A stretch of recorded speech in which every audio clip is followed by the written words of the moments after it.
Good evening.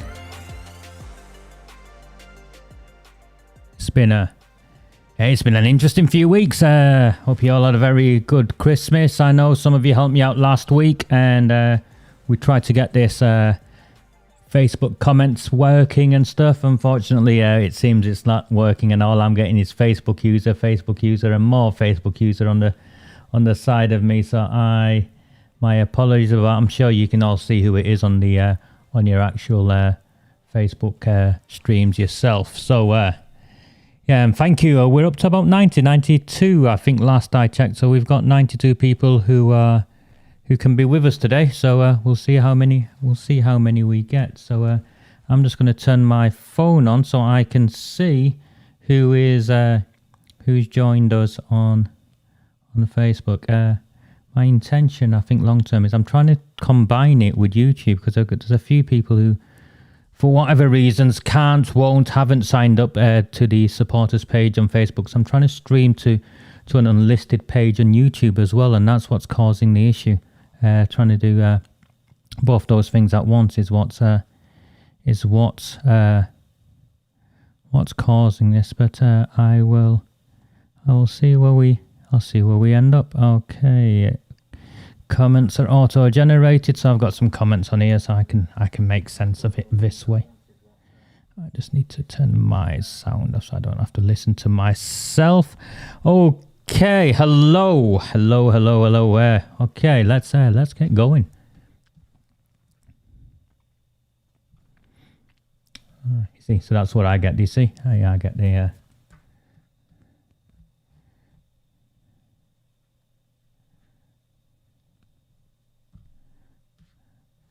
Okay, it's been a year. It's been a year since this happened, and I think it's important that we bring it up and you can all see it.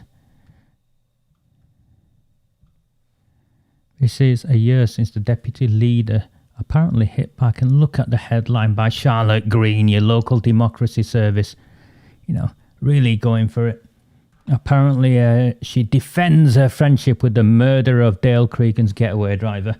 And as you all know, that murderer has just been convicted before Christmas for a hate crime. So nothing about defending that relationship, Rouge.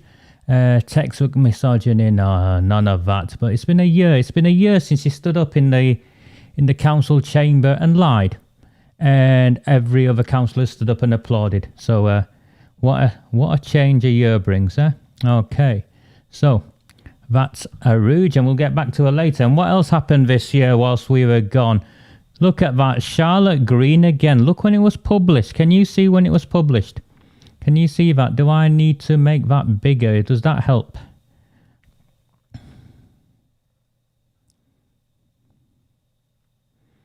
A review into allegations of child sex exploitation in Oldham is now expected to publish its findings in the middle of 2021. So what's the middle, Charlotte? June, July, August? I'll guarantee you what the middle is. I guarantee you the middle is after the May elections. That's right, isn't it, Charlotte? The middle is after the elections. Now, why would that be? Now, there's a problem with that. And the problem with that is, remember the last council meeting? Apparently, this letter, and I'll highlight this bit, but you can all see it. In a letter read out at the December meeting of the full council, Baroness Hughes, whose deputy mayor portfolio includes policing, said that review is ongoing and at present looks set to report in the middle of 2021. Now, why did not a single councillor raise this issue? Why did not a single councillor raise it and say, hold on a second, what's going on here? How can this review that Sean Fielding stood up and claimed, so we're clear, Sean Fielding stood up and claimed was going to be released in October, November time. The council officer produced a paper claiming it was going to be produced in October, November time. And 2 days before Christmas, Charlotte Green conveniently releases a report that was apparently read at the full council meeting. Now, I watched bits of that full council meeting and I missed it. And I'm thinking, if I missed it, I'm sure most of you missed it. And if most of you missed it, I'm sure some of the councillors missed it. They were probably asleep or doing the knitting or stroking the cat or whatever it is they do on those Zoom type council meetings. But can you see what they've just done? Brian Hoban wanted that, and the Tories, to give him the due, wanted that investigation referred to the Home Office. And Sean Fielding and all the others, Howard Sykes, all of them, backed Sean Fielding to say, no, nothing to see here, everything's fine. The report is due in a couple of weeks. And what's happened? It's not a couple of weeks.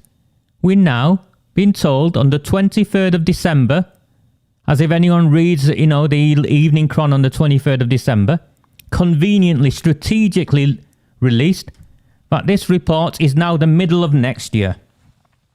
So let's have a look at why that might be. And I've wrote some notes down. Remember, I've had to write some notes down because as much as I've been following this, it's getting complicated to follow. Right? First of all, when I released, and remember when this started, it started when Jim McMahon, Mac Mosk, scumbag, was exposed for using the funeral of Lee Rigby to hide news of grooming gangs. And him and all his Labour Party mates were going to put me in prison, were going to sue me, were going to do all sorts to me. And Fielding, first of all, got up and said lies. The second time got up and said barefaced lies. I'll repeat, barefaced lies. And then what happened? He brought in Dr. Mark Peel, the renowned Dr. Mark Peel, who took one look at it and ran away, refused to lead the investigation he'd been hired to look at. And then what happened?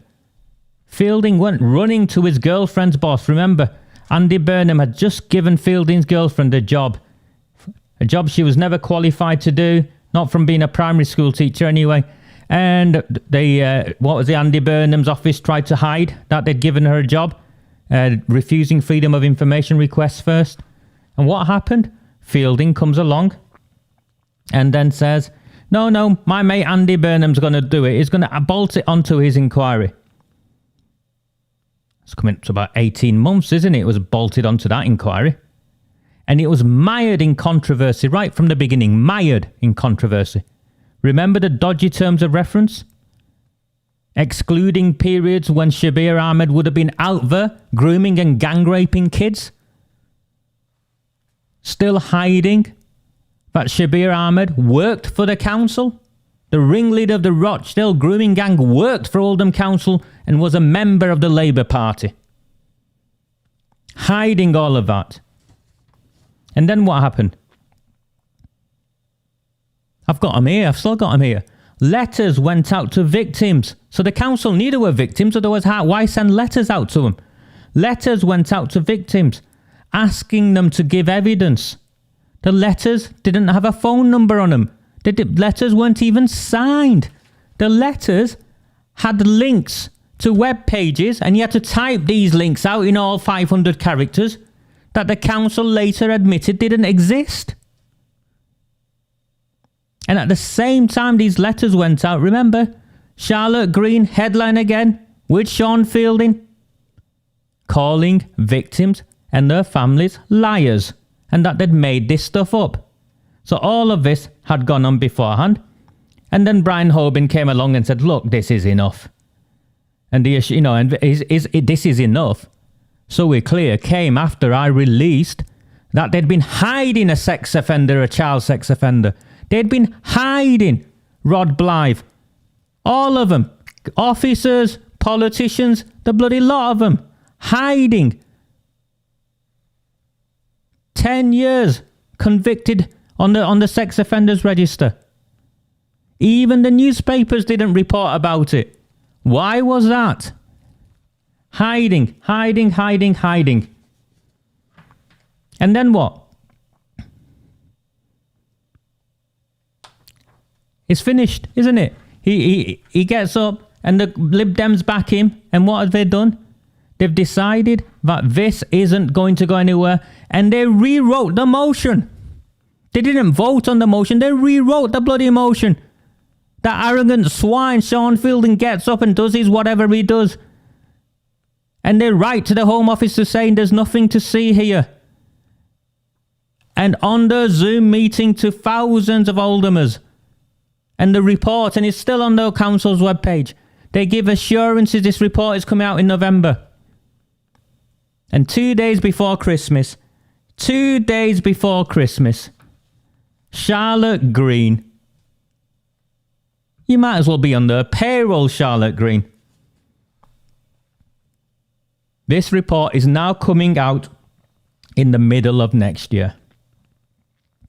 And not only is it coming out in the middle of next year, not only that, if you read her statement, Baroness Hughes, Beverly Hughes. Now, I know Beverly Hughes from a past life. I know she's a very competent politician as politicians go. So she's not stupid. Admits to faults in the investigation. She admits that testimonies were altered. She admits that witnesses were stood up. Remember, I said all this? It's not fit for purpose at all. Not at all is it fit for purpose. So, why is it that it's been delayed for 6 months? And let me get on with the only reasons I can conceive it to be. First of all, it was botched. And we caught them at it, so they've had to restart it. So that's reason number one. For the last year and a half, whatever it was called, Newsman and Ridgway, or whatever those two guys are called, they were on a cover-up mission, and we've exposed it. So they're now having to, come back and do what they're doing. So that can be only reason number one. Reason number two. The cover-up is a delay to delay past the elections, which is what many of you are saying. Look, here we go. Won't come out till after the election. And sorry about this. I have no idea what it's saying, Facebook user. I can't fix it at my end. I'll have to do a few more test broadcasts maybe during the week and see if we can get this fixed, because it works when I broadcast directly to Facebook off my screen, but once I try and use something called Restream, this is what happens. So clearly I'm doing something wrong. So there you go. Covered up. Delayed after the election. And remember, Jim McMahon, and I'm looking at a picture of him in front of me here on my iPad, so I'm laughing every time I look at the snivelling. He looks like he's a sort of kid who was bullied at school. And then the teachers would probably look at him and think, yeah, he's been bullied, but you know what? He deserves being bullied. That's why I'm looking at this picture of him in front of me and I'm thinking, what a disgusting human being he is. Using the funeral of Lee Rigby to cover up grooming gangs. What sort of scumbag does that? What sort of scumbag does that? And of course, he tried to twist it, but he admitted it in one of his arrogant Facebook statements. He's been questioned by Burnham's investigators. Questioned. So all I can think of is the cover-up and delay is also because they got evidence in front of them that they don't know what to do with. You can't cover it up. Because he either used the funeral of Lee Rigby to hide news of grooming gangs and that email chain and all the rest of it to do with the Sea Shabazz is true, or he didn't. In fact, I spoke. I had a Facebook Messenger, whatever thing it's called, exchange with one of my contacts in the Pakistani community last night. He confirmed to me that many of the victims in the shisha bars were actually Asian girls. It's not just white girls. Many of the victims, and he was clear, the kids were being groomed and raped and sold from out of these shisha bars. And they included Asian girls. Does that make me... am I still a far-right racist? Or can I just talk about white people? Because I'm a bit confused on that. But, you know, rather than just talk about kids, which is what we're really on about, is kids. That these adults in positions of power not just turned a blind eye, but sold our kids for votes. Unless someone else has got a better explanation as to what took place there, or what community relations mean. Because there's not any Asian, there's not an ethnic I know who'll turn a blind eye to kids being raped, regardless of what colour or religion they are. Community relations, my arse. And of course, then we get to the final possible reason. And I say this with all seriousness. Maybe Newsman and Ridgway have found so much abuse, so much grooming and gang rape and systematic failings to protect our children that they're overwhelmed and they need longer. What do you think?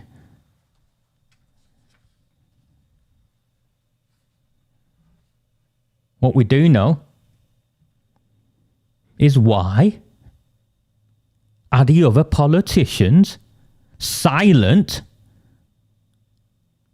on this issue? Why have not what single one of them said, "Oi, what the F is going on here? We elect these politicians. Surely they should be outraged."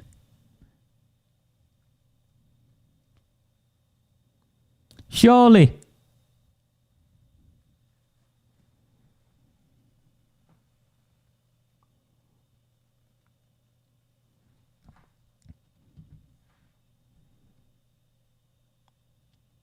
I'm trying my best with the Tories because I think some of the young ones have potential.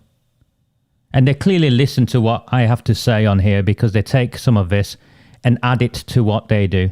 And all credit to them. But Lewis, Beth, come on guys. Lancaster, Luke Lancaster, and what's the other young lad called? Woodvine.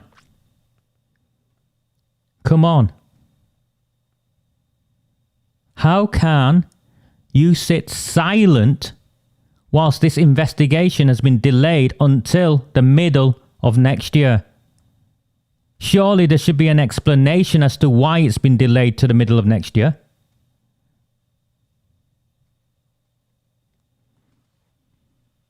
Sorry, yes, Max Woodvine, yeah.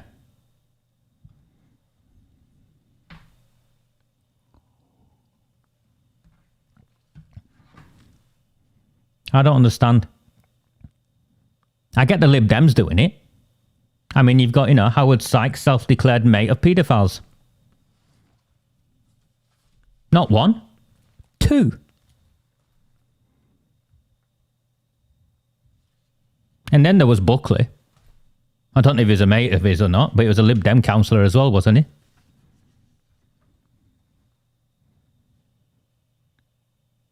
So, how can it be? How can it be that there's absolute silence from everybody who has been elected to represent the people of our town as to the failure on this investigation? And I couldn't do it. I couldn't go and look at the December meeting again with all the Zoom dropping in and dropping out and the fake fireplace backgrounds and stuff. But I'd be interested to know where in that council meeting this letter was read out and whether any of them were awake or even cared.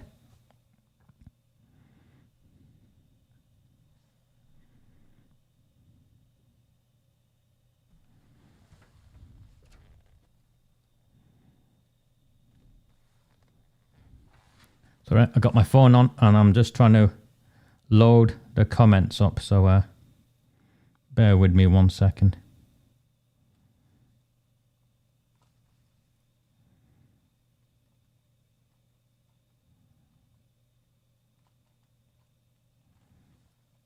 No, not doing it for me, so I can just see who's watching with me. But oh, there you go.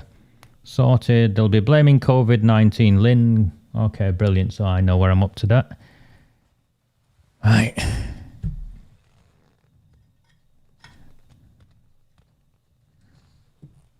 Okay. So let's carry on. I hear it's Sean Fielding's birthday. He's not going to enjoy what I have for his birthday.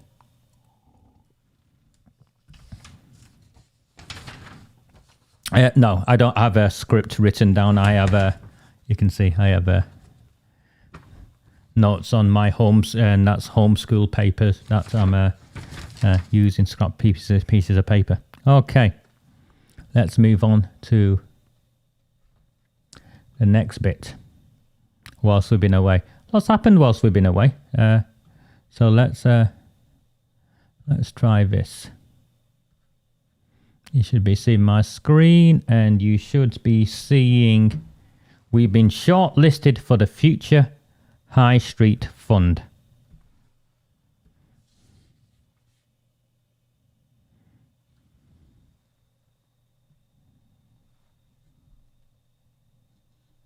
You all see this? This is off the council's own webpage, and it was published on the 12th of July 2019. 12th of July 2019, shortlisted for the Future High Street Fund, blah, blah, blah, 2019. Let me now do this.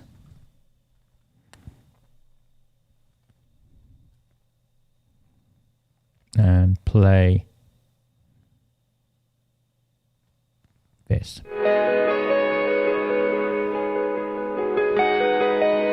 I've spoken since I became leader of the council about our ambitions to change and improve Oldham Town Centre, and as part of that we want to tap in to a band of funding that the government has released called the Future High Streets Fund. This is a £675 million fund which is available to local authorities who want to come up with a range of improvements to their town centres. I've spoken at length about how we know how our town centres are no longer going to be the retail hubs that they traditionally were, and how people now want something more inclusive, something that is more of an experience to visit, that has opportunities for leisure activities and opportunities to dine out more. And we've made some changes in recent years with the Odeon Cinema behind me and a range of restaurants that have opened up too, but we need to do more. This funding can be used for a whole range of things, including bringing empty units back into use, which I know is a big concern of our local residents and a concern of mine as somebody that comes and visits Oldham Town Centre. And it can also be used to look at the changing nature of town centres and what alternative uses there can be for some of those units and properties throughout Oldham. On top of that, I've got a significant ambition to bring more residential development in Oldham Town Centre.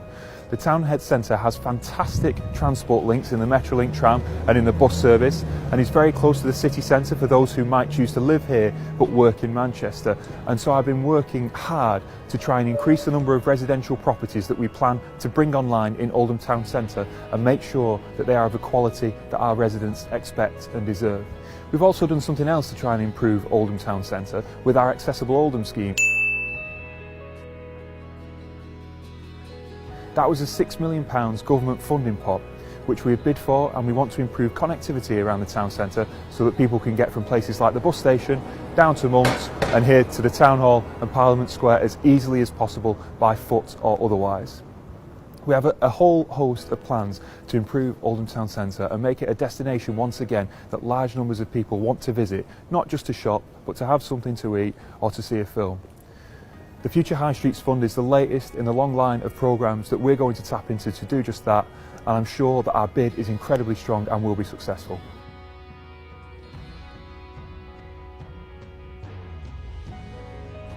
Do you hear that? I'm sure that our bid is incredibly strong and will be successful. You don't want to see that. I want to show you this. On Boxing Day, they found out that Stockport and Stretford got millions to improve the high street. That's off this pop, yeah. Stockport was given 14.5 million. Stretford was given 17.6 million. Do you see? The aim of the cash from the Future High Streets Fund. I'm sure our bid is strong and it will be successful. Oldham, remember, they were already ring-fenced to bid for this. So they'd already got past the starting line. Oldham is on the reserve list.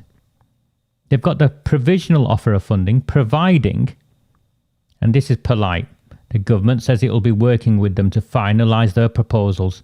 That means their bid was a bag of... yeah. Their bid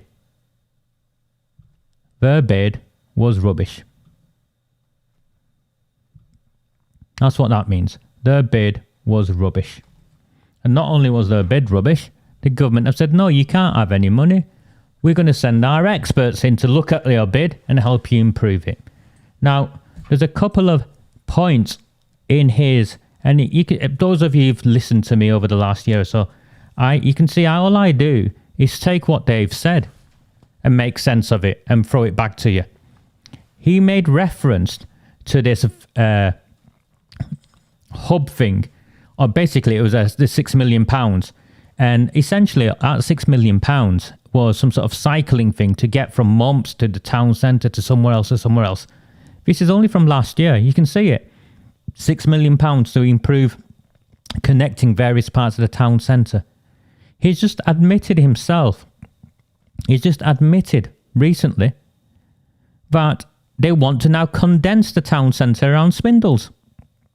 This time last year, or 18 months ago, he wanted to expand it and connect Mumps to Spindles, to Tommyfield, to the various bits of the town centre. And now he wants to condense it. Would you give him any money? Would you give him any money? And of course, the money he wants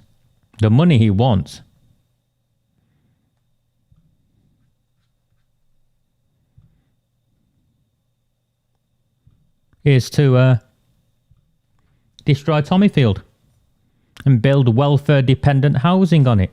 Unless you believe him, where he claims that by building on Tommyfield will reduce the need to build in Saddleworth or Shaw or Royton or anywhere else where there's there's the green belt. He reckons that the people who will choose to live in the poorest part of the town with the highest level of crime and antisocial behaviour and the worst schools, etc., and they'll choose to live there instead of living in Saddleworth or the leafy bits of Shaw or Royton or Chadderton. Anyone believe him? No. Because bare-faced lies.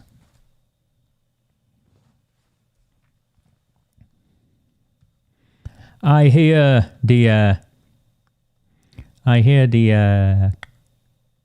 Oldham Times went 6 days a week, and they were coming up with all sorts of stories, weren't they? I mean, here we go. This is one of the stories they came up with in their desperation. Highlights to look out for: what you can buy in the middle aisle of Lidl and Aldi. Honestly, I took that off the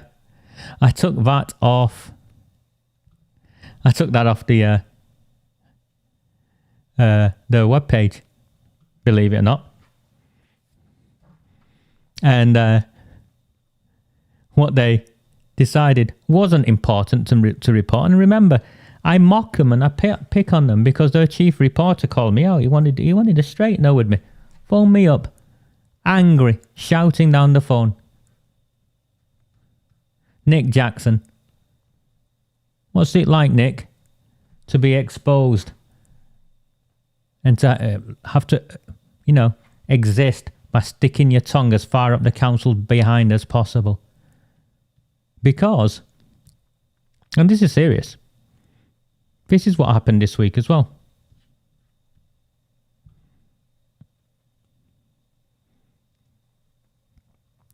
The Littlewoods thing, Shaw Distribution Centre.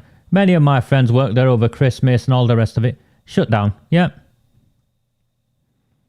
Finished. And the owners moved the operations to the East Midlands. Now, there's a story about this place that most of you probably don't know about. And the story goes something like this. A few years ago, and remember, this was once the biggest employer in the town. That's why it's symbolic. What was once the biggest employer in the town has shut up shop and left. And the Oldham Times wants to run a story about what you can buy in the centre aisle on Lidl and Aldi.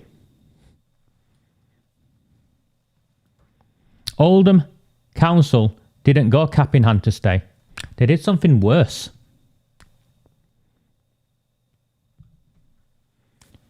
The story goes, Oldham Council went to them with a proposal. And that proposal wasn't what the business wanted to talk about. So they went somewhere where the starting point wasn't what the council wanted, but the starting point was what the business needed. And there is a subtle but significant difference between the two. There is a difference between what the council want, what was once the largest employer in the town to do, and what the actual employer wants to do. Now, the employer wanted some help to rejig its operations, and whilst they would lose some jobs and stuff, there'd still be a presence in the town. And anyone in business knows, keeping a big business in the town is important because you don't know what will happen the next day or the next year. The council weren't interested. What the council wanted was they thought they could tell one of the biggest companies in the world what they could do. This big company, the biggest employer, told them where to go, shut up shop, and now is somewhere in the West Midlands. Really, now somewhere in the West Midlands.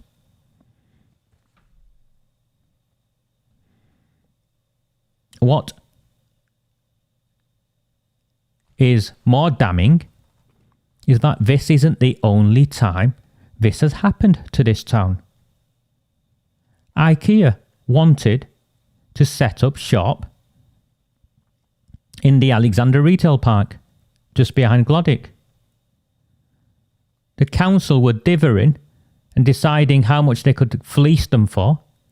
That Tameside stepped in, and before you know it, IKEA had left Oldham, which was their first choice destination, and went off to Tameside, because the conversation in Tameside wasn't, what can you do for us? The conversation was, what can we do for you? That's right, isn't it? I mean, I know it's right because I sat in the chief executive of the council's office at the time, and he'd shared with me the story.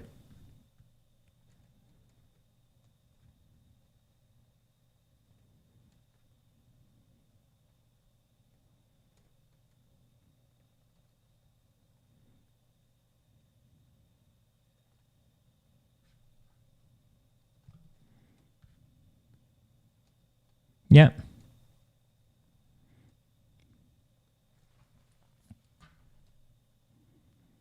Okay, let's carry on. There's a good line in here. You like this? You won't.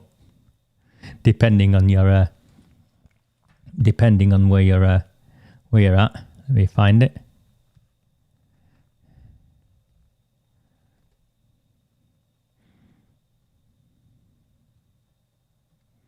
Shaw Councillor Howard Sykes described the closure as the end of an era.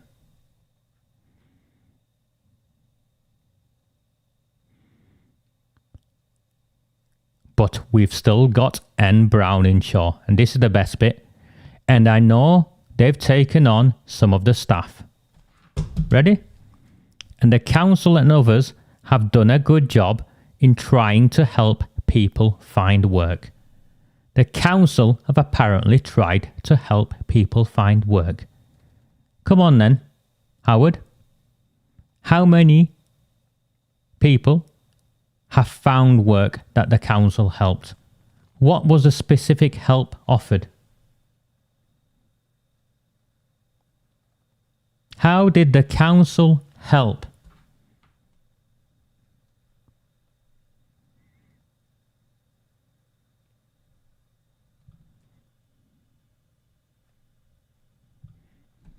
I'm going to put some of your comments up at the side here, even if you can't see it. Who's making them? At least they'll come up.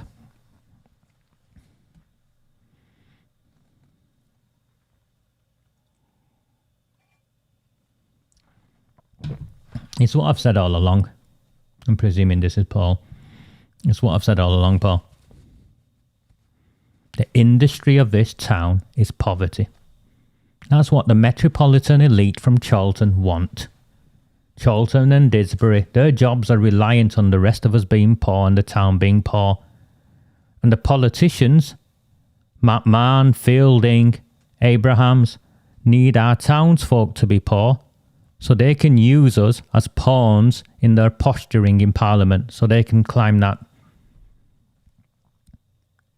He wants to be Prime Minister, remember? Although the other one, I think Debbie Abrams probably wants to be Prime Minister in Pakistan. She's got more chance of being a Prime Minister in Pakistan than she has Prime Minister of this country.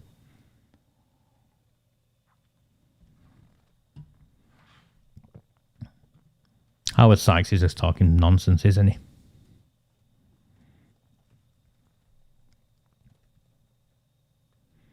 Absolute joke.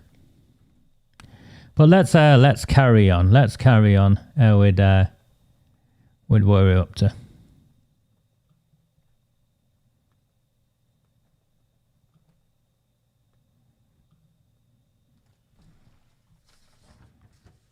Just give me a second. Let me just look at my notes.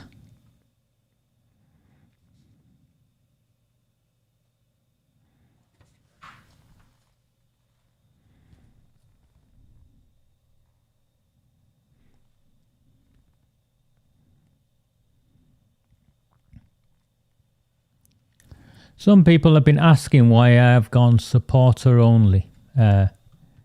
And I will put this up so you can see for yourself what's been going on.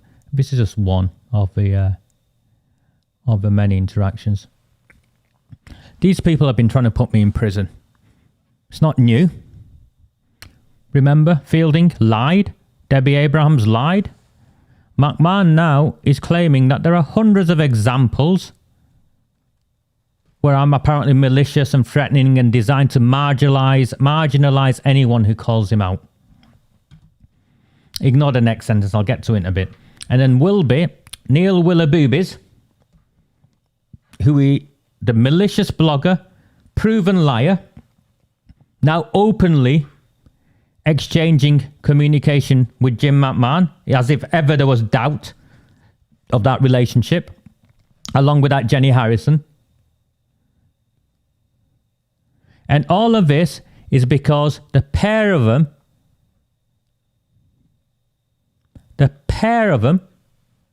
are pissed because their boy, Irish Jimmy, has been convicted.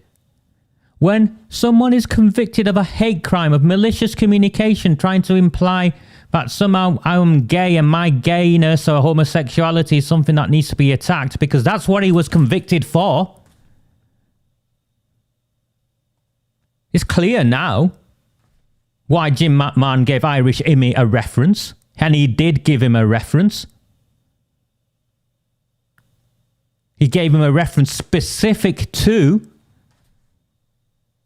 his bail conditions around the sentencing for his role in assisting Dale Cregan in helping murder a number of individuals. Of one of them, as we all know, was a young policewoman from this town. And Jim McMahon gave Dale Cregan's getaway driver a reference Why? I'll tell you why I think why. It's clear now. Because he's Wilby's mate. Isn't the Irish him is Wilby's mate? I also think he's Jim McMahon's mate. Jim, is he your hired muscle? Is that what it was? You have gangsters on call to go and scare people and intimidate people. And now, instead of acknowledging that homophobic hate crime is wrong, you want to twist it round as though I've done something wrong? No, McMahon, you've done something wrong. You're in bed with gangsters. And that's not malicious or threatening. I'm telling you as I see it, you're in bed with gangsters.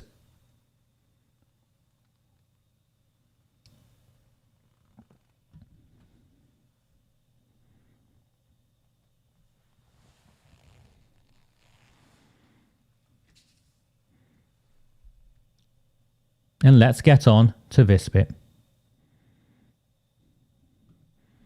Jenny Harrison. What are we going to do with you, sad little man? I'm not a sad little man. You're a scrote of a woman. A disgraceful, disgusting politician is what you are, Jenny Harrison. And I'll explain to the people who are tuning in why Jenny Harrison is a disgusting, disgraceful politician. And this is the bit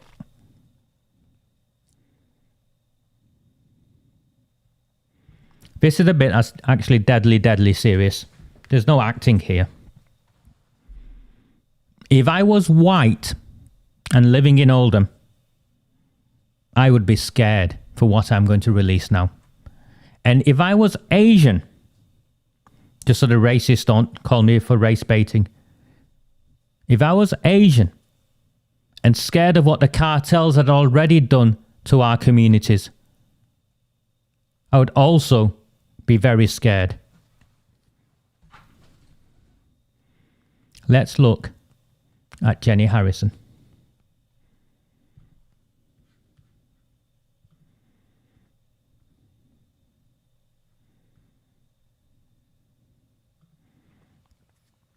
This is you see her with Ginny Alexander and Aruj Shah. Is Aruj Shah holding a rose or something?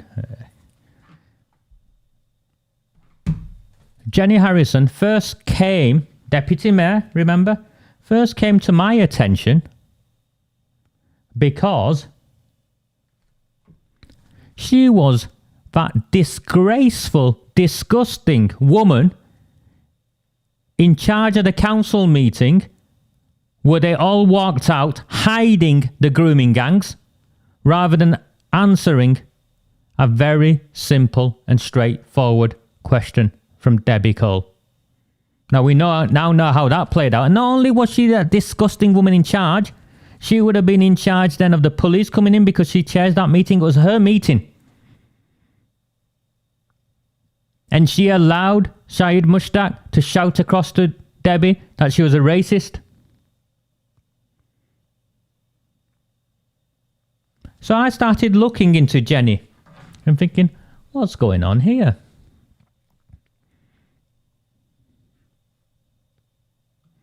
There you go. That's the full council meeting. Yeah.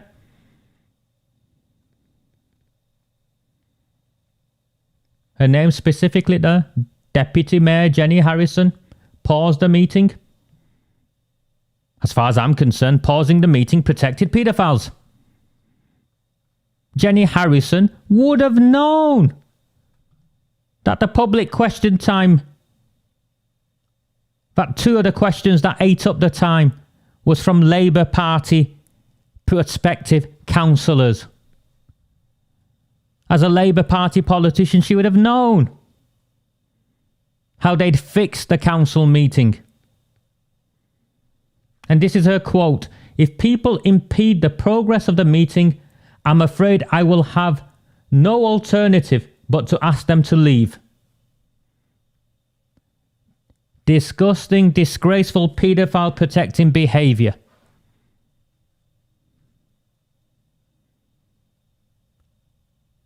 We've gone 2 minutes over because we managed to kill all the time, so you can't ask questions about the safeguarding and safety of our children. I'll call the police if you do that. Yeah, I'm going to phone the police and have a bunch of grannies arrested rather than listen to concerns that have now been proven to be true of the systematic grooming and gang rape of the town's children.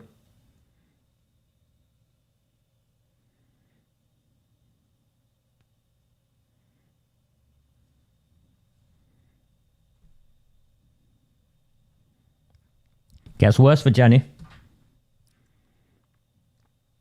You need to understand that this woman is a counsellor for Alexander Ward. And Alexander Ward is controlled by, if you don't want to believe in the control, has a heavy influence of Pakistani Labour Party voters. The members of the Labour Party, so they first and foremost decide who gets to be a councillor, or gets to be the Labour Party nomination for councillor, I should say. And then they come out and vote in their thousands. But they do something else. The cartels do something else. And let me bring this up for you. The 22nd of May 2015, Kevin Fitzpatrick. You'll have heard that name before because Kevin Fitzpatrick, the BBC Greater Manchester political reporter, was the guy who was involved in the email chain with Jim Matman about using the funeral of Lee Rigby. A candidate in the recent council election in Oldham has claimed his vote was stolen by an imposter. Conservative Raja Amjad Iqbal, who fought Alexandra Ward in Oldham, claims he was turned away from the polling station because somebody voted as him. Let me explain what that means. This isn't just anybody at the polling station turning up. This is the actual candidate. This is the actual candidate. Went to vote and someone had already voted for him. Do you know what that is? That is a signal from the cartels demonstrating their power. The actual Conservative candidate had his vote stolen in Alexander Ward against the Labour Party candidate there. It's the equivalent of someone coming into your living room and taking a dump on your fancy cashmere rug or whatever you might have and walking out and saying, I can do that to you. It's the political equivalent of someone going upstairs and raping your child and walking out. 2015, Alexander Ward, this happened. And this is where we join some dots up.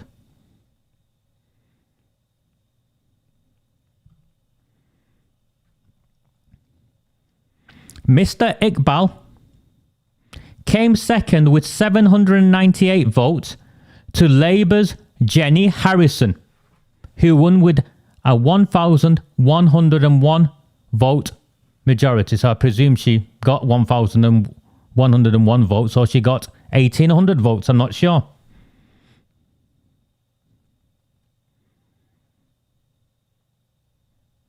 That was a sign by the cartels. Don't mess with us in Alexander. She is ours.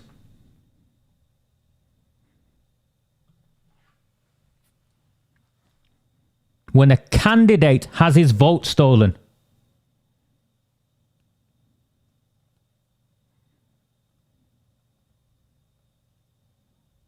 when the candidate has his vote stolen,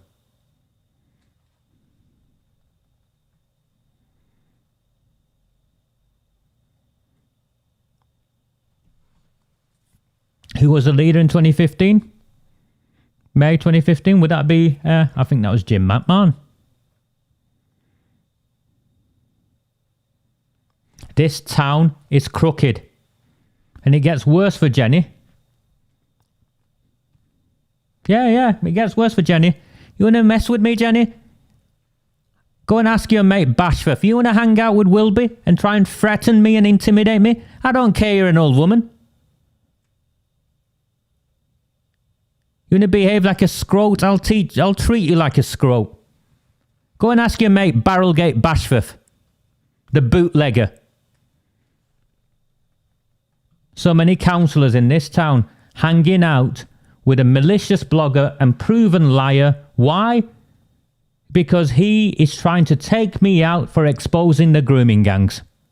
For no other reason than that, and because his mate, Irish Jimmy, the hired muscle, has been muzzled by a judge. Which they were trying to deny that happened, by the way. And then some idiot decided to query, well, I think I sent it to Debbie Barrett Cole, and she must have put it up on Twitter or something, because some idiot then said, oh, I'm violating his human rights by making people aware that he's been convicted. These people are stupid. You know, when people are convicted, their names and their photographs and even their addresses are published in the newspapers. You can take your whole human rights and shove it. Because there's no human rights when you're a convicted criminal like that. Heroin dealer, getaway driver. I don't care you're Jim McMahon's mate or Willabooby's mate. Or now Jenny Harrison's mate, maybe. Hey, Jenny, it gets worse for you, Jenny, doesn't it? So I'll tell you why it gets worse for Jenny.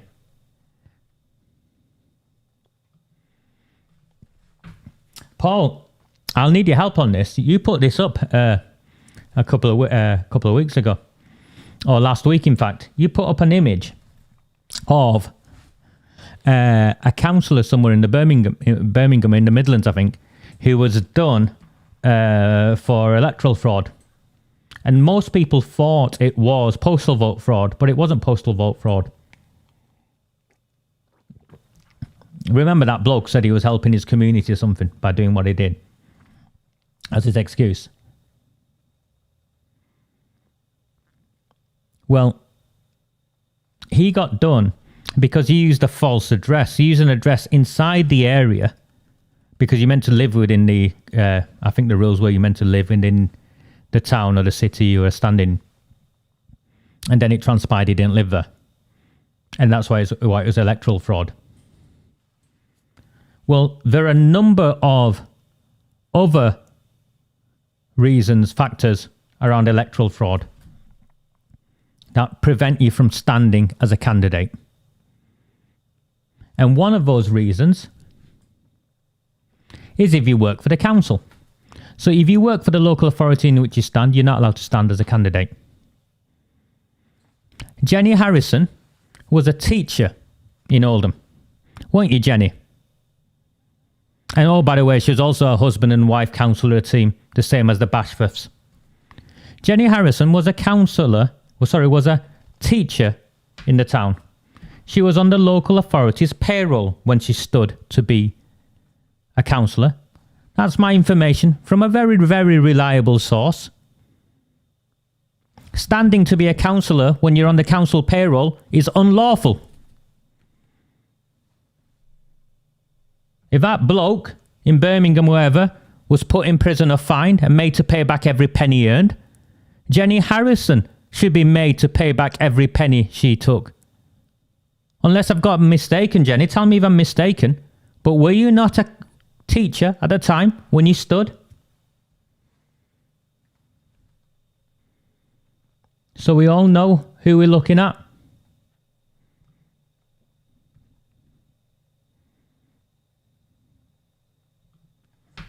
That's her there, next to Ginny Alexander and Arooj Shah in the middle.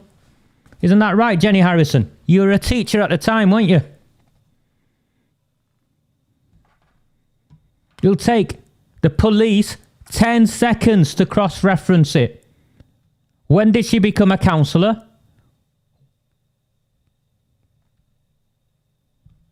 When did she become a councillor? And when was she working for the local authority at the time? Of course she can be charged retrospectively. What do you think happened to that bloke? What do you think happened to that bloke in Birmingham? Or wherever it was? You can't just get away with crimes like this. If she's been a councillor for 10 years or 15 years, and I think the minimum allowance they get is £9,000 or £10,000, every penny she's had should be paid back. Or my information is wrong. Come on, Jim. You knew about this as well, didn't you, Jim?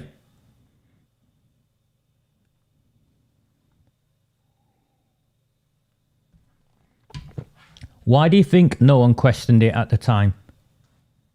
Until we came along, no one questioned anything.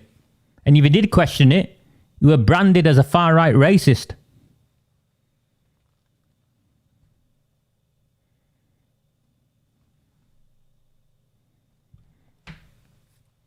If you are on the council's payroll, you cannot stand to be a councillor in the town or the city you represent.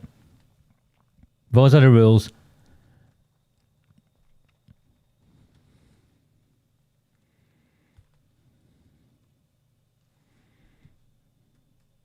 Exactly like the Gelato's bullshit with Companies House. Shadow directors are illegal. And that's what Arood Shah admitted to being, a shadow director.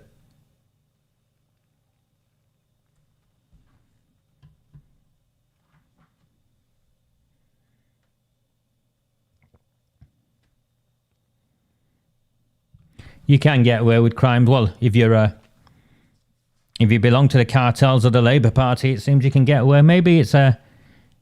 Did you all notice the complete silence from McMahon, Debbie Abrahams, and even Angela Rayner on the 80,000, was it 80,000 crimes a year that the police failed to record? How many of them would have been in Oldham? How many of them would have been vulnerable women and children in our town? How many of them would have been victims of violent assault? Complete silence from our MPs.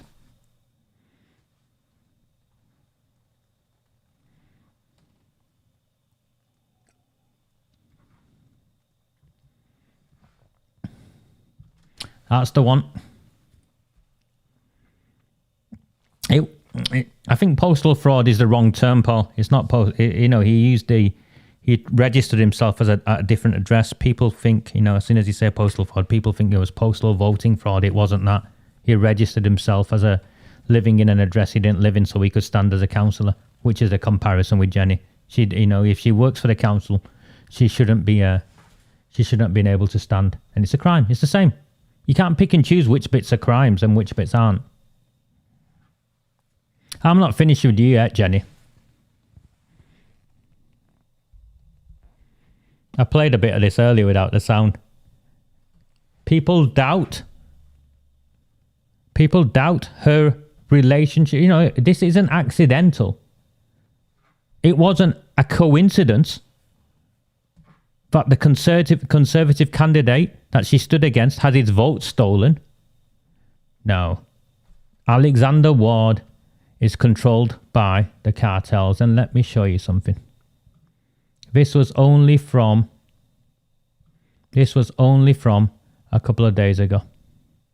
With the sound this time, hopefully. Oldham council की deputy mayor councillor Jenny Harrison ने अपने पैगाम में community को Christmas की मुबारकबाद पेश करते हुए कहा, पिछले कई माह से कोरोना वायरस की वबा की वजह से मुश्किल तरीन मरहले से गुजर रहे हैं।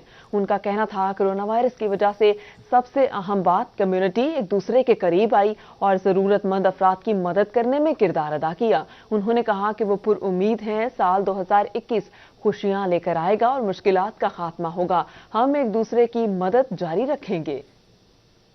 Wishing everybody celebrating a very happy Christmas and everybody warmest wishes for a peaceful, healthy and happy new year. The past few months have been very difficult for everybody, but it's also brought out wonderful community spirit, people helping and supporting each other, and I very much hope that 2021 will bring an end to what we've been going through, but that we will continue to help and support each other. So very best wishes for a really good 2020. Okay, there you go. So this woman clearly knows which side her butter is bread is buttered. She knows where her core vote is, doesn't she? Because I didn't understand a word of that. I presume it was in Urdu or, and it was on one of those community Urdu channels or something where, the people in Alexander walk the Glodic overspill in that direction.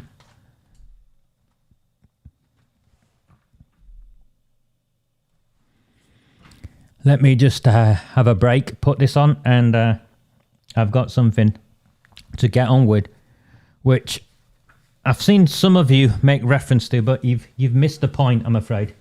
And I think it's important, and I don't mean to be condescending or anything there, but I think it's important. And I've got a new gadget to show you all that I'm trying to learn how to use, if I can get this set up right without it getting in the way of my camera. Oh, yes. You can't see that yet, can you? No. How about that? Can you see that? I just need to set this up so it's as straight as it can be to make some sense. And I'll get to that. Perfect. Okay, give me a second, and I just need to refill my glass. Do not fear them. Do not fear any of them.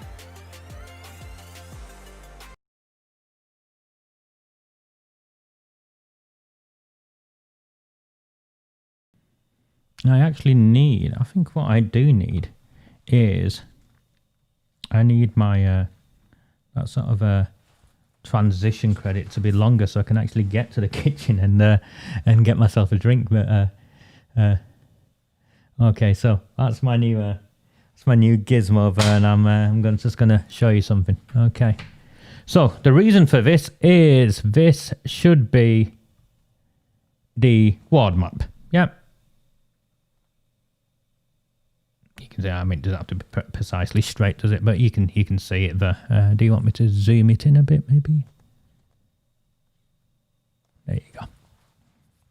Okay, so that's the ward map, and this overhead camera thing. It took me weeks to work out, and then another 3 days to work out because I had the camera on backwards and I couldn't twist the knob to get it on the right way around. Anyone who knows me will share with you my uselessness at DIY. So when I finally got it right, which was a Friday night at like 2 a.m, I phoned my friends up to tell them what I'd done. So that was me. So let me make sense of this now. Again, complete seriousness now. Seriously, guys, this town is on a cliff edge, and none of you understand it properly. Because if you did, forget being angry. White, Asian, doesn't matter. Because this is what's taking place. I don't think the government understand it, because they're cold and clinical, and central government, the Electoral Commission, I don't think they understand it either. But let me bring you something up.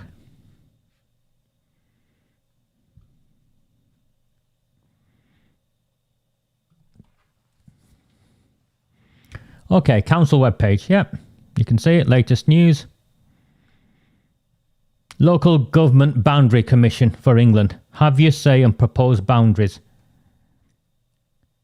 A new pattern of wards is being developed for Oldham Council.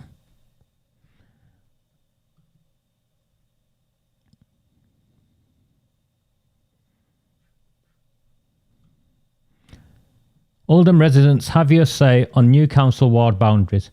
We're asking local people and organisations for their help to draw up new ward boundaries across Oldham. The Commission has also announced that it is minded to recommend that the council should have 60 councillors in the future. So you know that thing about reducing the councillors to 40 that I think Proud of Oldham also support? Now, the Labour Party want it at 60, and the government have decided, or the local government boundary commission, it's actually independent of government, has decided that it's staying at 60. And they are now drawing up a new pattern of wards to accommodate 60 councillors. We need your help to tell where the new boundaries should be drawn. Below you can see the current ward boundaries for Oldham Council. You can submit comments to us or upload a document by clicking on the Have Your Say link in the top of the page. There is plenty of information to help you make a submission in the related links, which is here. There isn't actually, section at the top right of the page. And what you have here is the wards, yeah, the various wards. Now the problem you have here is they are vague as to what is actually going on. Why? Why are they creating new ward boundaries? Because that's the obvious question. Why are you creating new ward boundaries? If you've decided you're going to continue with the 60 politicians as is, why are you having new ward boundaries? Anyone? I'll wait. I'll wait for the stream to catch up. Why the new ward boundaries? And they debated it at the council and all the rest of it. And the Lib Dems have mumbled and someone else has mumbled.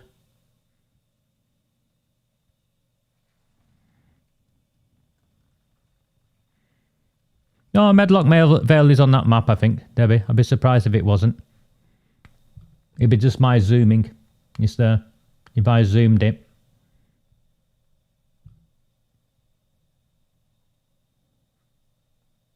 No, it's it there, isn't it? You're right. It's not there, is it? No, it is. It's there. I can see it. Anyway, ignore what I'm doing. I can see it. That's not the question really about Medlock Vale being on the map or not on the map. It is on the map. Why are they wanting to redraw the boundaries?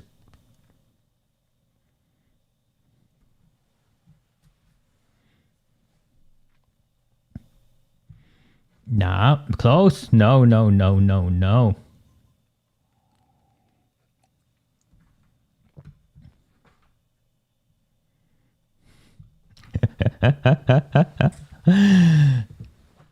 Okay. You've got to go looking for it on the document. Click on one of the links. Remember, I've clicked on 2 links already, and the council haven't said anything on their webpage. Why? So you go on the news release.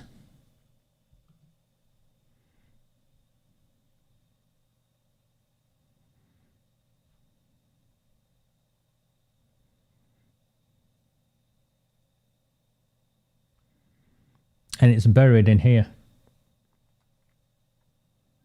10-week consultation until the 16th of March. And here it is. You'd miss it. And most people would miss it, I think. The commission is the independent body that draws these boundaries. Now the sentence is important.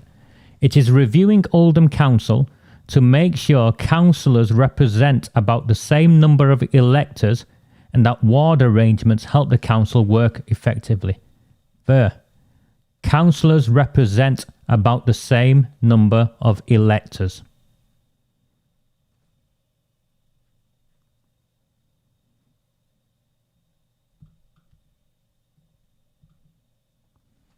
Councils represent the same number of electors. And that is the reason. So what's happened in Oldham, like in many other towns, is that the electors, the demographics of a town has changed over a period of time. And it's time for me to bring this up. And let me get it right. Let me get a highlight and I'll show you. I'm sorry, I'm just going to get rid of this chat for a second so you can't see it.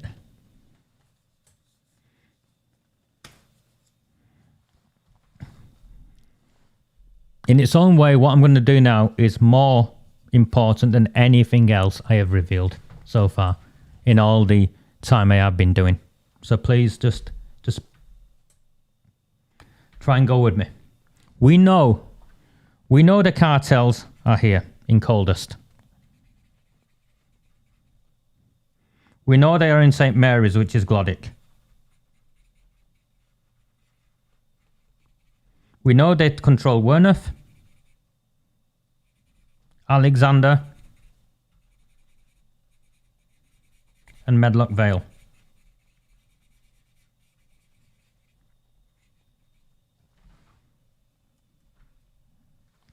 You can see that, yeah?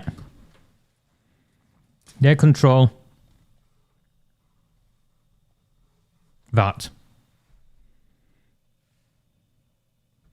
The population in these areas has also increased significantly.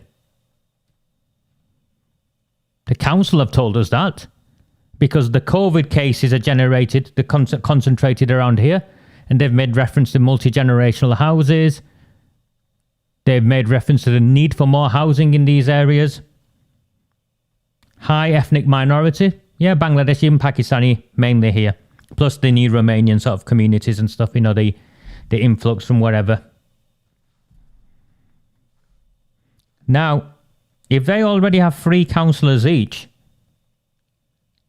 what will happen is, remember, they want to even out so there's enough councillors per head. These areas are going to get expanded and they'll eat into other areas. Sorry, I've missed one out. Chadderton North now has 2 Asian count, you know, it's cartel as well.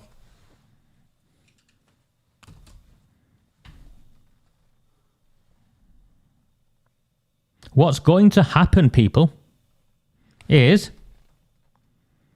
a big chunk of Royton North, and this is what I think, will get swallowed up into Caldas and Chadderton North. So you white folk in Royton North, your votes are about to become useless because you'll be swallowed up there. And Royton then will become 1 ward with maybe 2 councillors or 3 councillors. Do you understand? They're going to expand this area into that. They're also going to expand St. Mary's into St. James. So Durka and that area around there, gone. You'll be gone. You can see. Same with a chunk of Waterhead. You'll be gone. Same with a chunk of Hollingwood. You'll be gone. And these areas will have more councillors, and the working class white communities that are on the fringes here, that are already marginalised and disenfranchised, will be even more marginalised and even more disenfranchised. Now, the reason why the Lib Dems, and the Lib Dems understand this, are quiet is because they're concentrated up here where they're safe. The Tories are concentrated up here.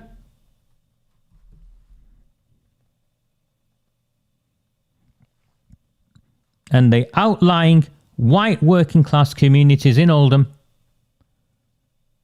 will come under the control of the cartels. I'm not race baiting. You've seen what the Boundary Commission has just said. Follow it through logically. What do you think is going to happen?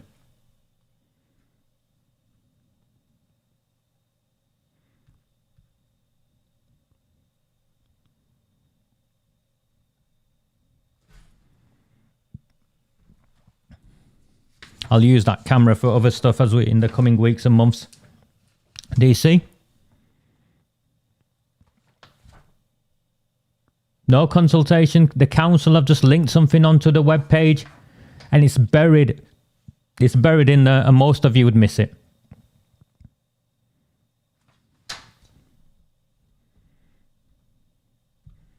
I think that is a suitable response. Now, the Electoral Boundary Commission, or whatever it's called, isn't nuanced enough to understand local demographics this way. Because if you believe the council and all of those, the cartels are a figment of my imagination. They're not real. I've just made it up. Isn't that right, Jenny?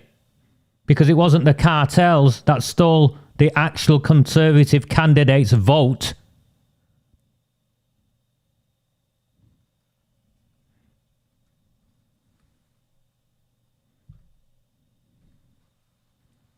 It's a disempowerment and disenfranchisement of a significant part of our town. I know many Asian families who have left the cartel-controlled areas and moved out to try and get away from them and build a better life for their families. who will now find themselves back under the influence of the cartels.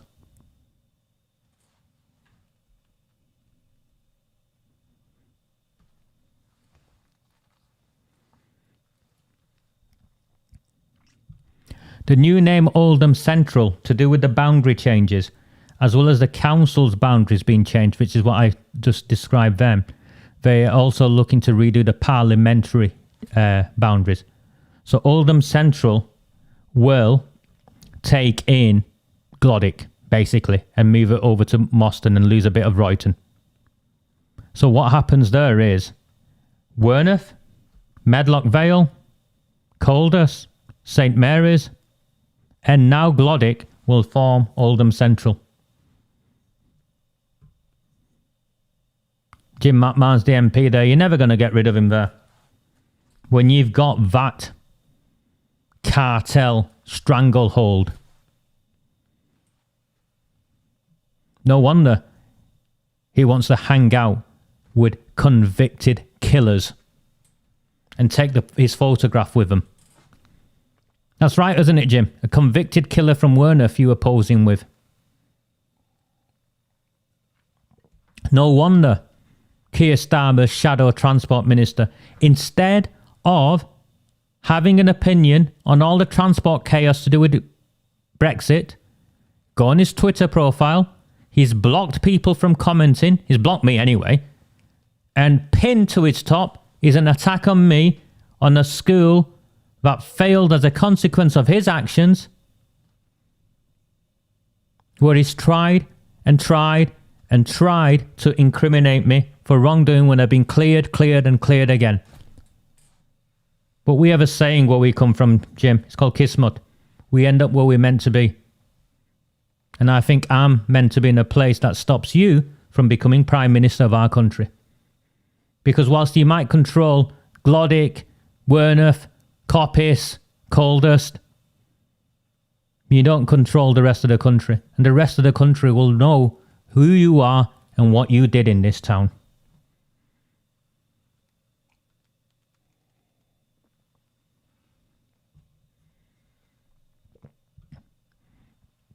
As the parliamentary ward, a big chunk of Saddleworth will become like a West Riding sort of thing, and it'll include bits of Rochdale when you go over the hill and out the back.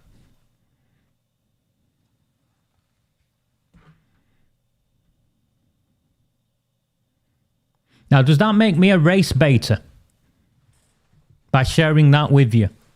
Because it's there, and it really, that should be shared with you. As citizens of Oldham, that should be shared with you. That the boundaries are being changed and the consequences of what will happen if the boundaries are changed, if it's just a simple arithmetic of 9,000 here, 9,000 there, 9,000 somewhere else. So why has it been hidden from you?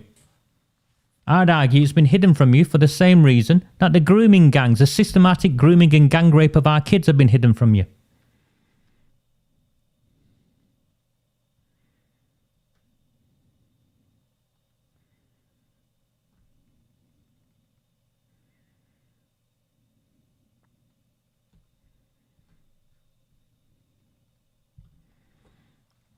It did, didn't it? They didn't call them the cartels, but it highlighted them. It talked about the block postal vote and all of those things. Neil Wilby wants me arrested because of what I share with you.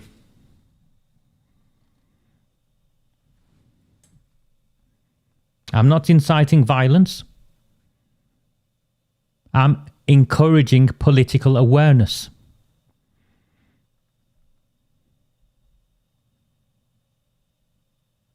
I think through knowledge comes power.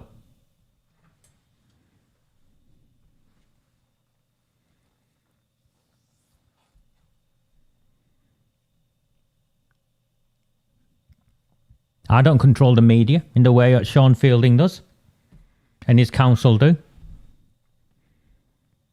We're now even at a place where the only people who listen to me in this format, in a live format, are the people who pay to help my channel run.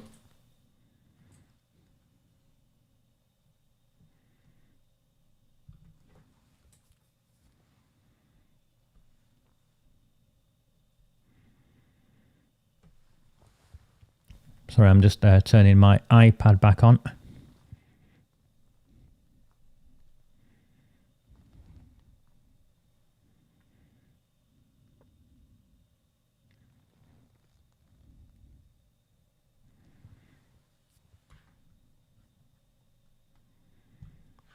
This looks like it's going to happen.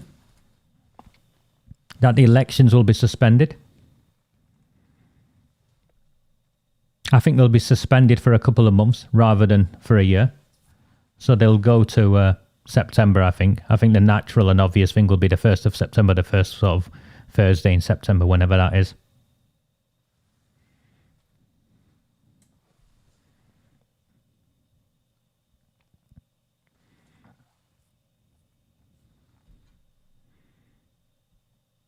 Now, what do we do until then?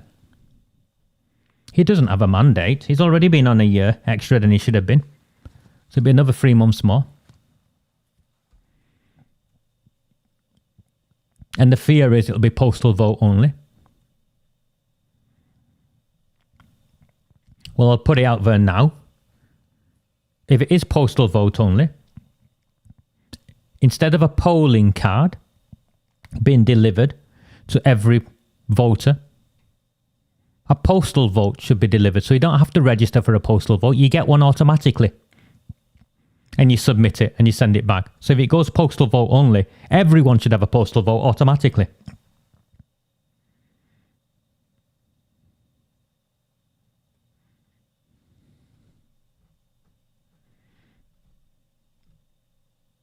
Now, Beverly Hughes and Andy Burnham weren't aware that the May elections were going to be cancelled or rearranged or put back when they announced that the grooming gang inquiry was going to be delayed, and they said the middle of next year. I think, and I can only share with you what I think, everything I share with you is what I think, and even the evidence I present to you, I interpret, and I tell you what I think of the evidence. The grooming gang report won't come out before then. The middle of next year will get kicked into touch a bit later. And even if it does, as we saw with the Home Office report, they just lied. They just covered it up. They just twisted the language to make it mean something that the stats showed completely different. The Home Office report, remember, into the grooming gangs, that hundreds of thousands of us submitted a petition to and demanded it be released, was doctored so much that the left-leaning idiots, like The Guardian and everywhere else, the Jenny Williams of the world and the Charlotte Greens of the world, whose children, if they had children, would never be at risk from the grooming and gang rape by Asian men in Labour-controlled towns where they know they could get away with it. That report said one thing when the evidence demonstrated something else. It said most members of the grooming gangs were white. And then you got to read the small print, and there were two studies that they used. Study 1 said 30% were white, 28% were Asian. It ignored the fact that only 7% of the country is Asian. And if 28% of them are Asian, are 4 times more likely, I think that's that should have been the headline. And then the second study showed 75% were Asian. It's actually buried in the Home Office's report. 75% were Asian. And they ignored that.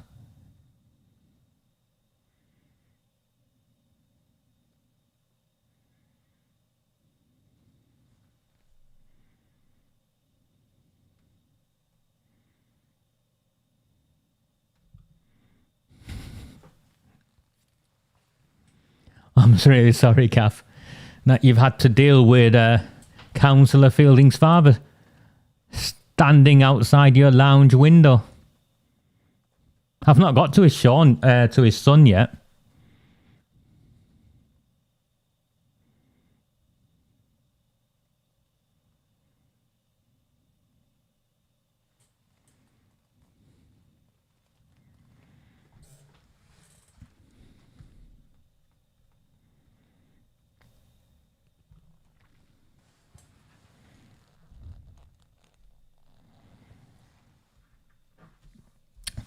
The council sponsored Oldham Times. Remember the council refuse? Open and transparent council still refuse to say how much they fund the local press.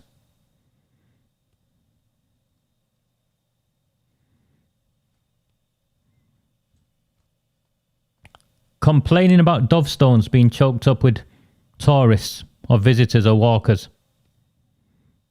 Where was the Oldham Times headline? Where was the Oldham Times headline only a matter of weeks ago when Sean Fielding and his girlfriend broke lockdown rules and went to Derbyshire for their walk? I'm sure the people of Derbyshire would have been outraged, who at the time were at a lower COVID area than Oldham was.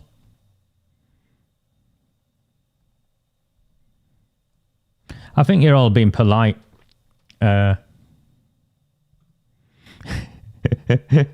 Mark, sorry, essential journeys only.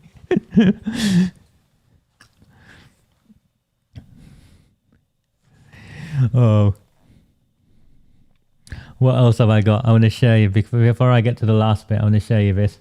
Oh, and you're more than welcome. If anyone wants to call in or stuff, I should have said actually, I've got the phone set up, I've got the wire set up. This is a private group, so you can either ask me and I'll put up the interview thing, so you can actually come in on the interview and we can have a chat if you want. Or I can just, I'm waving a wire, I can just plug this into the phone and you can phone me on Messenger and you can ask me anything you want. So towards the end, I'd like to do that. So, if any of you are interested, just let me know and I will do that.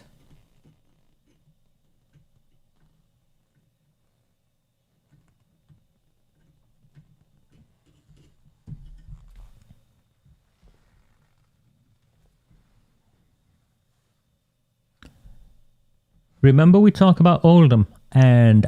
Well, Oldham. That was my Asian accent there coming from Oldham. Remember when we talk about Oldham and I talk about it being the industry of this town is poverty? Have a look at this. This is one of the brochures. This is one of the council's brochures.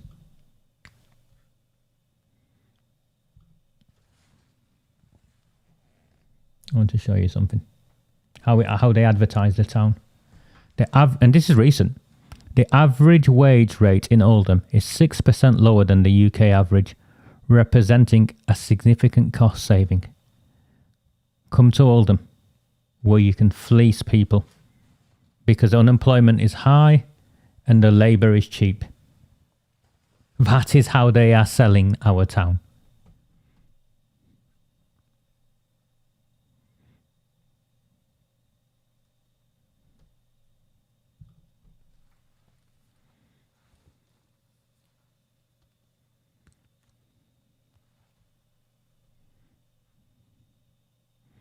Okay, let me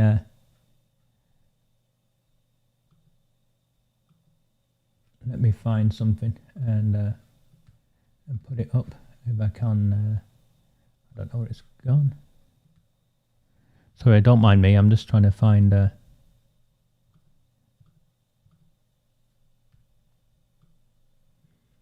we go. I've copied a link. And I'm going to paste a link on here. So if anyone wants to come on, there should be a link pasted there. It's gone on the YouTube for some reason. I see. So it doesn't like going on Facebook. But Debbie Cole's got it. Debbie, perhaps, or if Moyab or any of the others who've phoned in before, if you share that guest.ecam live link, people can phone in and speak to me, or you can just phone me on Messenger and speak to me whilst I just take a deep breath before I get onto the bit I promised everyone.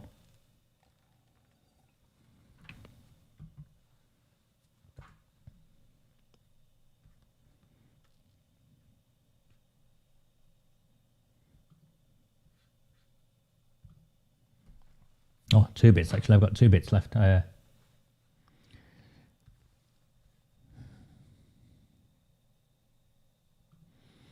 Okay. Remember this? This week? Fury over conversion of former pub to emergency sheltered accommodation in Shaw. So that's what Nick Jackson looks like. All right.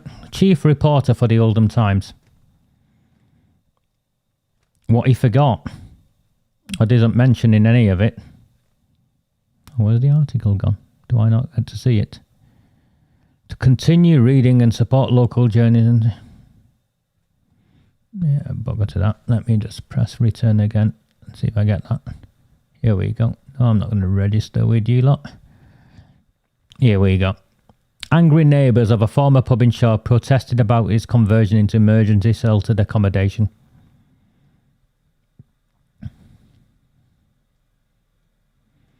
CarePoint Housing Limited submitted an application on November the 11th. And this chief reporter, Nick Jackson, failed to click a couple of buttons and find out who CarePoint were. Then there's this nonsense from Councillor Gloucester and Councillor Sykes, who are now going to object to it because clearly, and alluding that they didn't know beforehand. They would have known beforehand because it would have been brought up at the parish council. But on the 11th of November, this company put this application in. Yeah. And he mentions 2 names. CarePoint's sole director is Metab Shokot, Ms. As I was told, of Ashtree Grove Nelson, and the agent for the applicant. So the agent is someone at Bridge Street, Oldham. So so the chief reporter is trying to imply that these guys are from Nelson. They've got nothing to do with Oldham.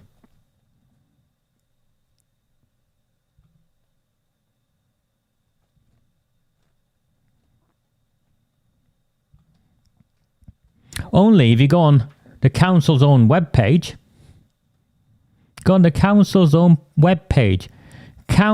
kind-hearted PPE donation to Oldham Council.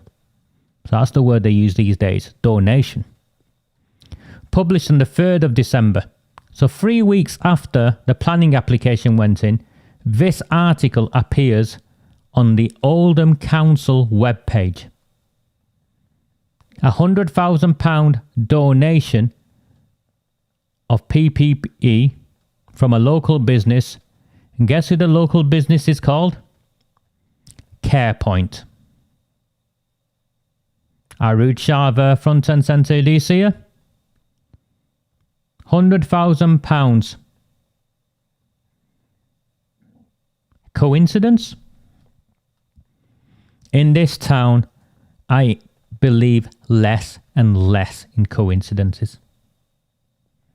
And then, of course, I find out that the guy who actually has ownership of the company's house records of CarePoint has an address in Oldham. He actually lives in Oldham.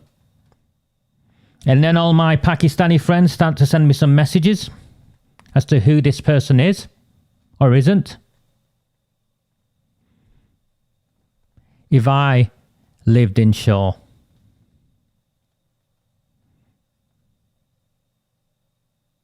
I would be very worried by what is taking place in front of him.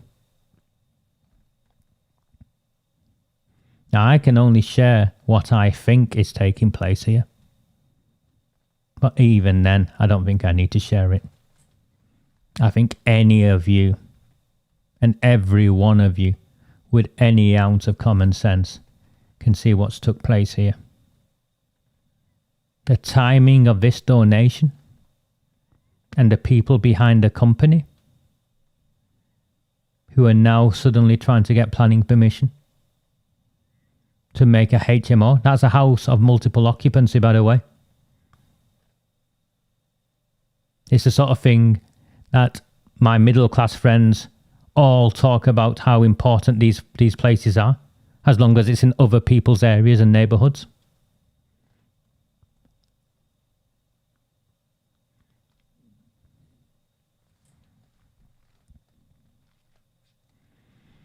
You see my intro. Months old. I make reference to this town as a cartel town.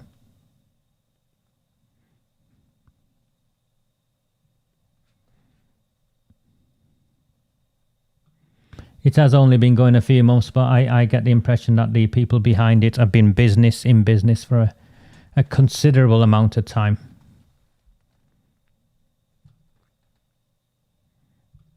And the £100,000 donation is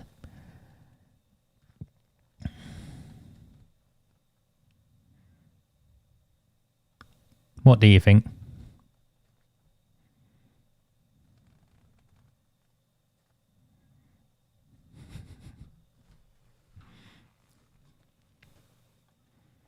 Maybe ice creams?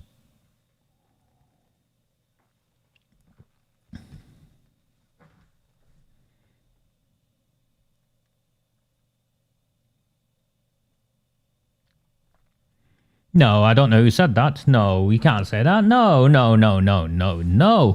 You can't suggest such a thing like that.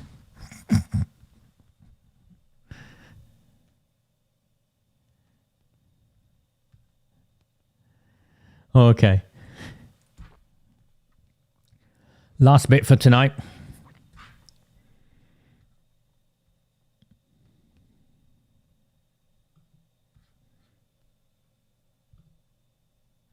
No, not last bit. Second to last bit. Sorry. I've opened the stream at the top of my desktop. I'm trying to do it in a different way this week, so you see it one after the other. I've got it all lined up beforehand, so that's why it works like that. Plea to council chiefs over mad law funding. Okay, all of you know that the council have put out to consultation. They put out to consultation a series of proposed budget cuts. And they've set out the projects and the areas where they want to cut in. One of the biggest cuts they want to do is to Madlow in terms of project. They want to chop £200,000 to £300,000 off their budget. Remember, this is the same council that has increased its funding in the press or communications officers, as they call them. They're not hire press officers, as the taxpayers' allowance found out. So the council conveniently said zero to them when the taxpayers' allowance asked how much the council was spending on press officers, because it's apparently incorporated into the roles of the communication officers. But they didn't say how much they paid the communications officers, although earlier this year we exposed they'd hired 2 new ones at over £100,000, or give or take. So, they've got money for press officers, but in the press, in the Oldham Times, that they won't tell us how much they've spent. The Oldham Times is campaigning for Madlow's funding to be saved. And because it was one of the projects that was provisionally earmarked for the cutting of funding. Now, I've worked with councils for 20 years at least. I know this game is as old as the houses. What they do is they have a list of projects that they know they were never going to cut, but they think the people will get behind and they'll save those projects. And they save those projects to show how hard they've tried and how well they've done and how they've bent over backwards and listened to people. Madlaw, I believe, is one such project. It's not going to lose its funding. It was never going to lose its funding. They're just playing. But what we've all missed yet again, whilst Oldham Times is concentrating on Madlaw, go and look at that consultation document. You will not find a single cartel-aligned project, organisation, facility earmarked to have any of its funding cut. Not one single one.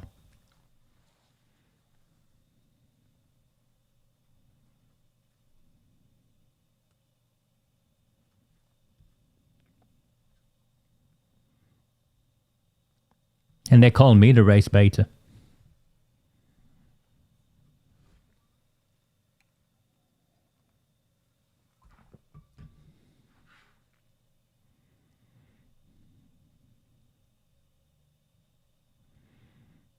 Okay. Definitely. Last one. Co-op Academy Failsworth. Yeah. Shut at the moment, isn't it? I think they're all shut, aren't they? All the schools are shut.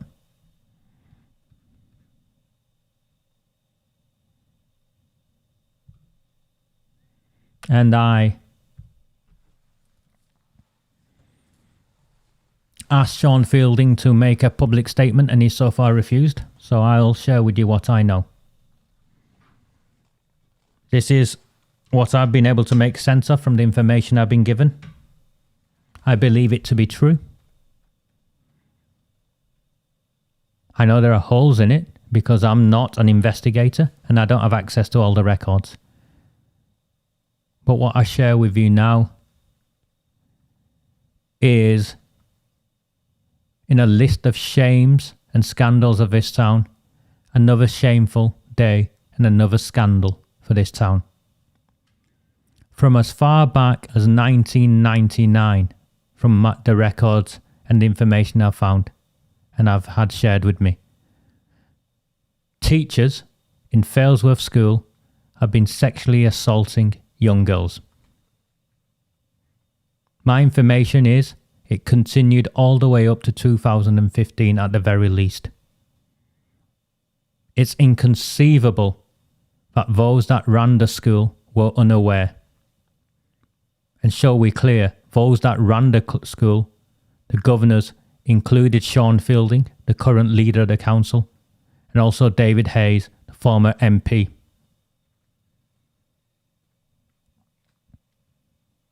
What has been shared with me is harrowing. It includes girls who, after being sexually assaulted, were then suspended from school and only allowed to return if they agreed to stay quiet. It includes girls who are locked in classrooms and told they had to kiss their teachers.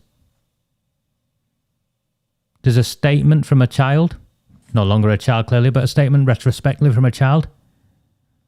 Well, she was being, his hands was down her skirt.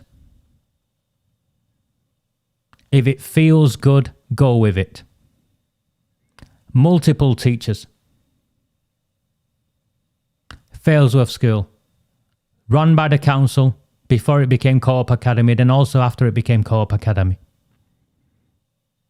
What this points to is a systematic cover-up of the sexual assault of children in the care of the council, because it was a council-run school, overseen by governors that includes the current governor of this, the current leader of Oldham Council, Sean Fielding.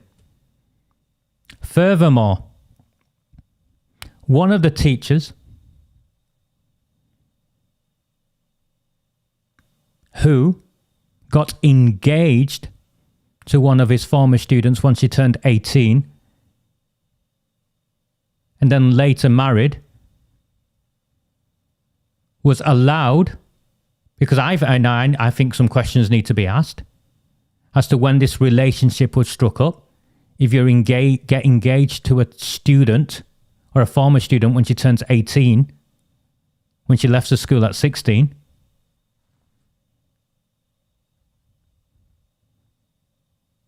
Sean Fielding knows this teacher, don't you, Sean?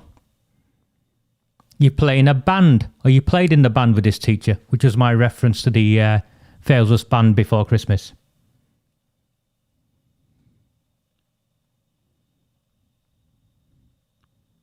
The information I've got on my phone, brought to me and cross-referenced, 1999 was the starting point, and I can't go back any further than that, I'm afraid. An urgent investigation needs to take place, not just into Failsworth School, but into every school in Oldham run by the council. Because if it happened in one school,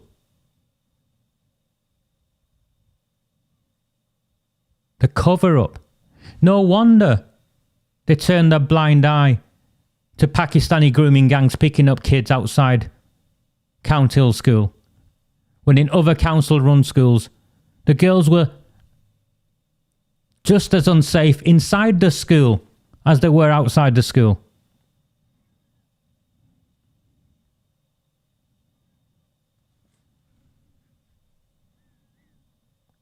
If it feels good, go with it.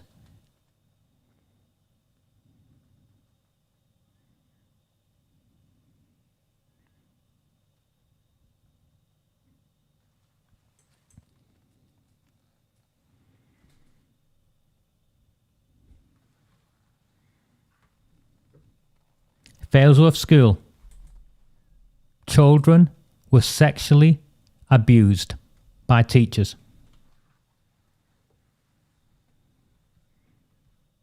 Maybe that's why Sean Fielding's dad was stood outside your window. Because he knows what happened. The council know what happened. Those that ran the school and other schools know what happened.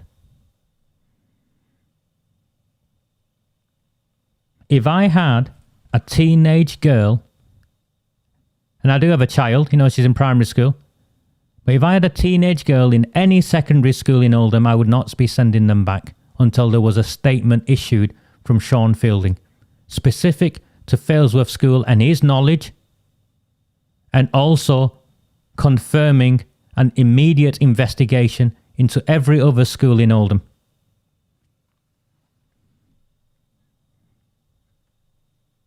Suspending a child and allowing her back to sit her exams as though she was the guilty one, providing she's kept quiet. Locking a classroom door and refusing to let a child out until she kissed him.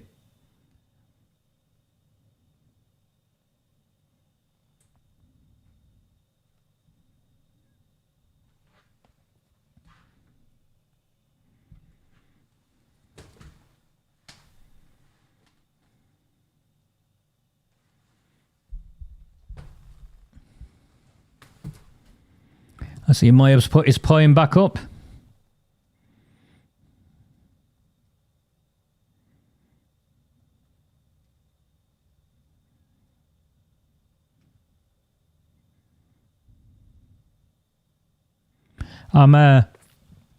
I'll try and get this fixed for the Facebook thing, but if it doesn't work, I'm going to have to kill the YouTube link, I'm afraid, because I find it more difficult this way, without seeing people's names and stuff. I find it very difficult to interact with without knowing who's posting what. It takes a big chunk away from my ability to engage, I'm afraid. So to the couple of people who I share YouTube links with, my apologies. I'll try one more time, but then that will be... I can't get it right, I'm afraid. I'm going to have to go back to the way where I can see the names.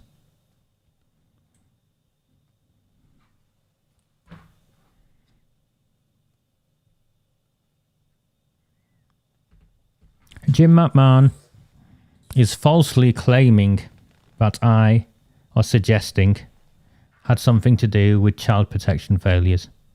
Complete fallacy and falsehood. There's not a single teacher in any of the schools I was involved in who would even suggest that. And yet, Failsworth School, Count Hill School, Havershaw School, Blue Coat, these are the ones that, people have referenced. How many more? How many more?